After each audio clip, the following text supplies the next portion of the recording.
नमस्कार मित्रांनो, कसे आहात सगळे? बरे आहात ना?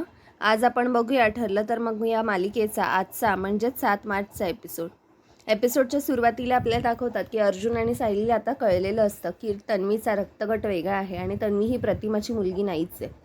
अर्जुन आणि सायली ताडताड घरात येतात आणि अर्जुन किंचाळतच तन्वीला हाका मारतो की तन्वी आता तुझी नाटकं बंद कर. सायली लगेच त्याला ओढते आणि म्हणते, हो तन्वी, ही जी तुझी नाटकं चालू आहेत ना, सगळ्यांना मलमपट्टी करणं, गोड गोड बोलणं, हे सगळं आता बंद कर. खूप दिवस तुझी नाटकं चालले. अर्जुन सायलीकडे बघतच राहतो. सायली अर्जुनला हे बोलायलाच देत नाही की तन्वीचा रक्तगट वेगळा आहे हे त्यांना कळलं आहे. अर्जुन मग विचार करत राहतो की सायली काही बोलत का नाही आहे. सायली पुढे बोलतच राहते, म्हणते, आई बाबांना पाणी काय आणून देतेस, जेवणाचं नाटक काय करतेस, हे सगळं आम्हाला समजते, कळलं ना? तन्वी लगेच येऊन म्हणते, अगं सायली, तुला हे असं वाटत असेल तर हे फार चुकीचं आहे. मला खरंच माझ्या माणसांची सेवा करायची फार इच्छा होते. कल्पना म्हणते, तन्वी, तुझी जी काय नाटकं आहेत ना ती आम्हाला पण कळतात. गेले 4 दिवस तू जे काही करतेस ते, त्याच्यामुळे तू जरा तोंड बंदच ठेव. तेवढ्यात तिथे अश्विन ओरडत येतो, म्हणतो, दादा, तन्वी जे काय करते ना त्याच्याकडे कानाडोळा करून चालणार नाही. ती चांगलं वागण्याचा प्रयत्न करते, तरीसुद्धा तुम्ही लोक का तिला त्रास देताय? सायली म्हणते, हा विषय आता इथेच थांबवूया. आता सगळे दमलेले आहेत आज, आपण नंतर बोलू ह्याच्यावर. सायली अर्जुनला म्हणते, तुम्ही वर जा. तन्वी म्हणते, हो तुम्ही जा, आराम करा. इथे कोणाला हवं नको ते बघायला मी आहे. आणि अर्जुन, ही तुला सगळी नाटकं वाटत असली ना तरी मी मनापासूनच प्रयत्न करते सगळ्या गोष्टींसाठी. अर्जुन इकडे सायलीला म्हणतो की तू मला का थांबवलंस, काय चालू होतं तुझं हे खाली? सायली म्हणते, आत्ता पूर्णाजीचा नातू, आईबाबांचा मुलगा आणि रविराज काकांचा पुतण्या म्हणून तुम्ही विचार करताय.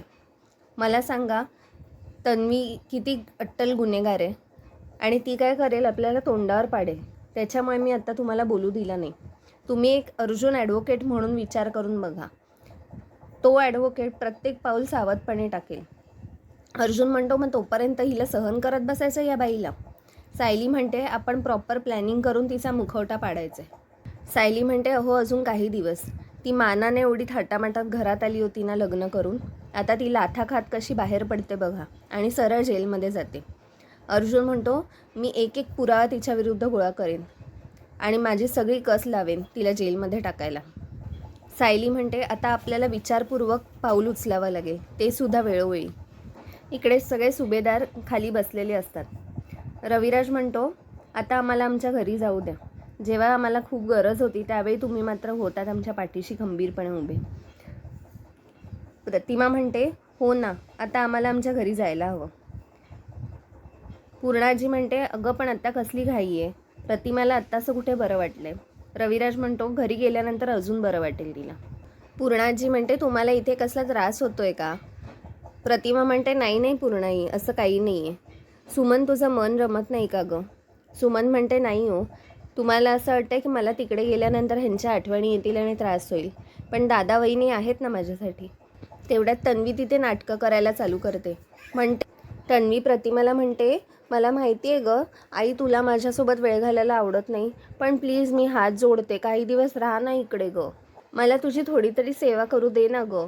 रविराज म्हणतो, तिची सेवा करायला आम्ही समर्थ आहोत, तुला काही करायची गरज नाही आहे आणि आमची तुझ्याकडून काही अपेक्षा नाही आहे. तन्वी म्हणते, माझ्यासाठी नाही पण पूर्णाजीसाठी तरी थांबा ना प्लीज. अर्जुन आणि सायली हे सगळं ऐकतच असतात. ते वरून खाली येत असतात. तुला जर आत्याची एवढी काळजीच होती तन्वी, तर तू 1-1.5 तास कुठे भटकत होतीस, का नाही आलीस रक्त द्यायला? तन्वी म्हणते, अरे मी सांगितलं ना. आणि खरं सांगायचं तर मी इतकी पॅनिक झाले की काय करू मला तेच कळेना. अर्जुन म्हणतो, अरे पण अश्विन ज्या हॉस्पिटलमध्ये कामाला आहे त्याच हॉस्पिटलमध्ये तो घेऊन जाणार ना तिला. अरे पण अश्विन बऱ्याच हॉस्पिटलमध्ये व्हिजिटिंग डॉक्टर म्हणून पण जातोच ना. सायली म्हणते, अगं किती कारणं देणार आहेस प्रिया, आता बस कर. तुला वाटतं ह्या सगळ्या कारणांवर मी विश्वास ठेवणार आहे आता? सायली आणि तन्वी एकत्र म्हणतात, थांबा आत्या.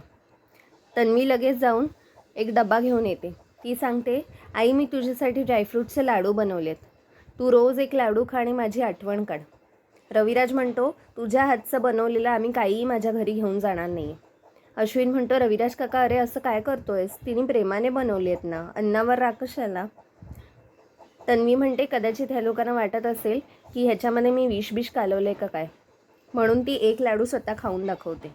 सगळे मनात म्हणतात झाला हिचा ड्रामा चालू, काय बाई आहे, नाटकं करण्यात एक नंबर. सायली म्हणते प्रतिमा आत्या मी पण तुमच्यासाठी एक आवडीची गोष्ट बनवली आहे, आणते. सायली डबा उघडून दाखवते. तिने नारळाच्या वड्या केलेल्या असतात. ती म्हणते नारळाच्या वड्या तुमच्यासाठी. प्रतिमा म्हणते वाव, मला आवडतात फार.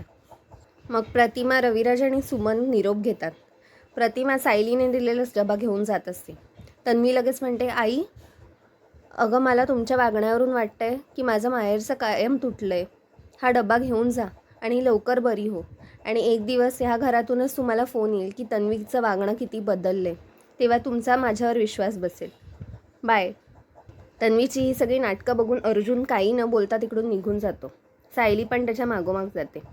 अर्जुन म्हणतो हिची सगळी नाटकं मला बघवतच नाही आहेत. हिचा चेहरा आला ना डोळ्यासमोर तरी मला असं वाटतं हिला मारू मी. सायली म्हणते थोडा संयम ठेवा. तुम्ही जर कोर्टात असता तर किती संयमपणे घेता. आपल्याकडे हाती पुरावा आल्याशिवाय आपण काही करू शकत नाही. अर्जुन म्हणतो हे ब्लड रिपोर्ट्स आहेत ना, हा पुरावा नाही आहे का. सायली म्हणते हा पुरावा कोर्टात चालेल. जर हे ब्लड रिपोर्ट्स तन्वीच्या हाती लागले तर ती होत्याचं नव्हतं करेल आणि आपल्याला ही घरची गोष्ट एकदम शांतपणे करायला लागेल. आपल्याला व्यवस्थितपणे सगळं मॅनेज करायला लागणार आहे. अर्जुन म्हणतो हे फक्त तूच करू शकतेस एवढा शांतपणा घेऊन. अर्जुनला तेवढ्यात फोन येतो ऑफिसमधून. अर्जुन म्हणतो मी आता ऑफिसला निघतोय. सायली म्हणते मी सांगितलेलं लक्षात आहे ना, प्लीज शांत राहा. अर्जुन म्हणतो ठीक आहे. इकडे अर्जुन आणि सायली खाली येतात. अर्जुन विमलताईला म्हणते की अर्जुन यांचा डबा दे ना जरा. विमलताई म्हणते हो हो देते. प्रताप म्हणतो अजून अस्मिता खाली कशी नाही आली. अश्विन म्हणतो हो मी पण वाट बघतोय तिची. उद्या सोनोग्राफीची अपॉइंटमेंट आहे तर ती घ्यायची आहे का नाही ते विचारायचं होतं. कल्पना म्हणते जा ना मग तिच्या खोलीत. अश्विन म्हणतो नाही तिचा नवरा असेल, त्याचं तोंड मला बघवत नाही. प्रताप म्हणतो अरे तो मगाशीच बाहेर पडलाय, जा ना. अश्विन जात असतो. मग तन्वी म्हणते मी पण येते. बरेच दिवस काही गप्पा मारलेल्या नाहीत ना अस्मिताशी, आणि तिला खायला प्यायला काय हवं नको ते पण विचारून घेते. अर्जुन भयंकर चिडतो आणि म्हणतो तू कशाला चालली आहेस. अर्जुन म्हणतो अस्मिताच्या आयुष्यात ऑलरेडी खूप प्रॉब्लेम आहेत, आता तू जाऊन तिकडे अजून वाढवू नकोस. अश्विन म्हणतो तुम्ही असं का वागताय. तसं पण ही काय जाऊन अस्मिताताईचा खूनबिन करणारे असं वाटतंय का. पूर्णाजी म्हणते अश्विन एवढं टोकाचं बोलू नकोस, काही गरज नाही. कल्पना म्हणते तन्वी तू जा, अस्मिताला काय हवं नको ते विचार आणि तिला बनवून दे, ठीक आहे. प्रताप म्हणतो आता हा विषय वाढवू नका, आता बस करा.